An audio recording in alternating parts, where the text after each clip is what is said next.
According to the scholars of Mohammedan Islam, interest is prohibited. How is it possible to conduct trade in any manner without interest?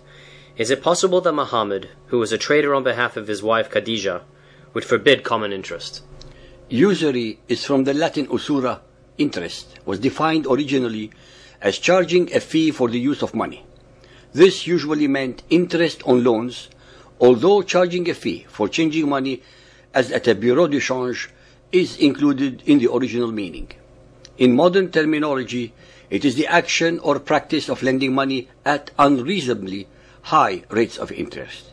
It is very important that the listener should be made aware of the following traditions regarding Muhammad and trade. According to the biography of Muhammad, as accepted universally by his followers, he was taken as a youth on trading trips by his uncle Abu Talib, who had become the guardian of the orphan Muhammad. Ibn Ishaq, page 81. The following is the tradition regarding Khadija and Muhammad. Khadija, who was Muhammad's first wife, was a businesswoman. She needed the services of an honest individual to manage her trade. At that time, Muhammad, who was 22 years of age, was recommended as a suitable choice for the job by several notable people of Mecca. Due to his success in various commercial-related ventures, Khadija prospered in her business. From the above, one must logically assume that Muhammad had to deal with very important trading transactions, both before and after his marriage to Khadija, that required the use of interest on money either lent or borrowed. It is a historical fact that such commercial agreements and transactions were taking place thousands of years before Muhammad. Hence, he must have understood very well that no business could be conducted without the use of the medium of interest, excepting in the cases of barter dealings. He also may have encountered cases when exorbitant interest rates were either demanded or applied. In any case, based upon Muhammad's background as a merchant, it is inconceivable that he would have prohibited the ordinary use of interest by his followers. In the Quran, interest is called riba, which is copied from the Hebrew ribit and is vehemently condemned. Unfortunately for his followers, Muhammad died before having had the details of the matter explained. Muhammadan scholars, the ulama, worked out an impressive body of literature on usury to circumvent it theologically. Al-Baqarah 2.275. Those who devour usury, يأكلون الربوة, will not stand except as stands one whom the evil one by his touch has driven to madness. That is because, they say, trade is like usury, but Allah has permitted trade and forbidden usury. Since Allah permitted trade, and trade cannot function without interest, then logic dictates that in Muhammad's mind, usury meant actually exorbitant rates of interest. Al-Baqarah 2.276. Allah will deprive usury riba of all blessing. Al-Imran 3.130. O ye who believe, devour not usury, riba, doubled and multiplied. أضعف مضاعفة. But fear Allah that ye may prosper. In fact, that in the verse above the terms doubled and multiplied is used with such vehemence could have only applied to exorbitant interest rates. Al-Nisa 4.161. That they, the Jews, took usury, al-riba, though they were forbidden, and that they devoured men's substance wrongfully. If usury in the verse above means common interest, then Muhammad's Quran falsely, ignorantly, and of course erroneously accuses the Jews of breaking their own law regarding interest. Moreover, there is no concept of usury in the Torah, since lending with interest is considered a bilateral agreement between two parties, invariably between a Jew and a non-Jew. Interest, contrary to the Quranic verse above, was not forbidden at all, especially between an Israelite and a stranger. Deuteronomy 23:20. You shall not lend upon interest to your brother. Interest of money, interest of foodstuff, interest of anything that is lent upon interest. That the Lord your God may bless you in all that you set your hand to, in the land where you are entering to possess. It should be understandable that since a non-Jew would only lend a Jew with interest, then the reciprocal should also be valid. But if usury in the Quranic verse above meant exorbitant interest, then the verse makes perfect sense, since under this circumstance it is prohibited.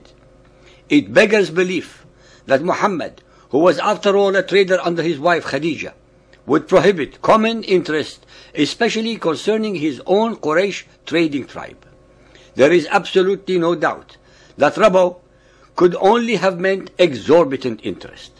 It was his ignorant, unlearned, and generally illiterate followers, because they lacked his guidance, extended it in a very illogical and impractical manner to cover all financial transactions. That is why the Muhammadans need a huge and convoluted strategy to take interest without calling it so. Thus, trying to defy the logic that a rose by any other name is still a rose. Although interest is prohibited under Sharia law for the allegedly noble reason that all earning should be as the result of one's own sweat and effort, nonetheless, and based upon their own historical records, Muhammad and his followers found much simpler ways of enriching themselves by dispossessing, enslaving, conquering and plundering others of their produce and wealth.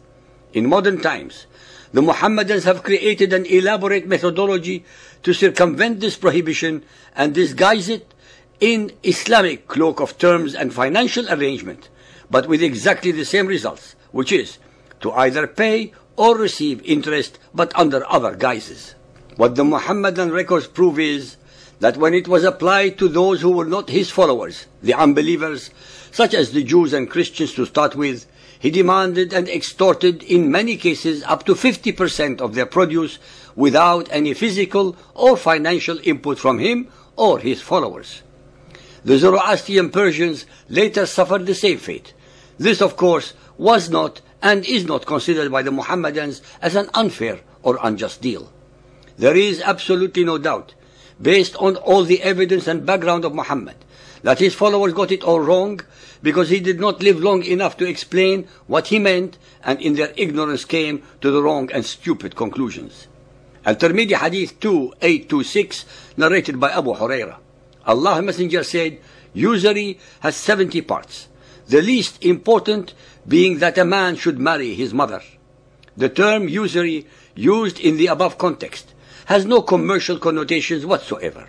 In fact, it is used as a means of expressing an obscene degree of immorality, that a son should marry his mother.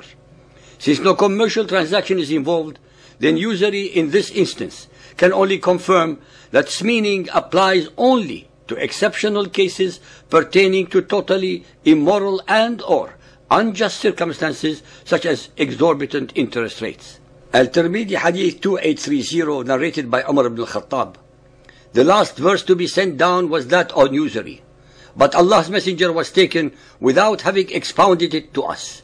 So leave aside usury and whatever is doubtful. Al-Khattab's comment, so leave aside usury and whatever is doubtful, is one among the most astute regarding the subject of usury. He is implying that, since Muhammad had not detailed its meaning, Muhammadan scholars should not make a huge and uninformed issue of it. Sunan Abu Dawood Hadith 4858, narrated by Sa'id bin Zayd. The Prophet said, the most prevalent kind of usury is going to lengths in talking unjustly against a Muslim honor. Once more is the terms usury used without any relationship to commercial interest. Once again, it is addressing the issue of excess. Hence, based upon the Muhammadan records themselves, regarding Muhammad's trading endeavors on behalf of his wife, the commercial needs of his Quraysh tribe, and the use of the word to mean excess, not related to business, shows that the ignorant followers of Muhammad got it all wrong and put themselves in a totally unnecessary straitjacket.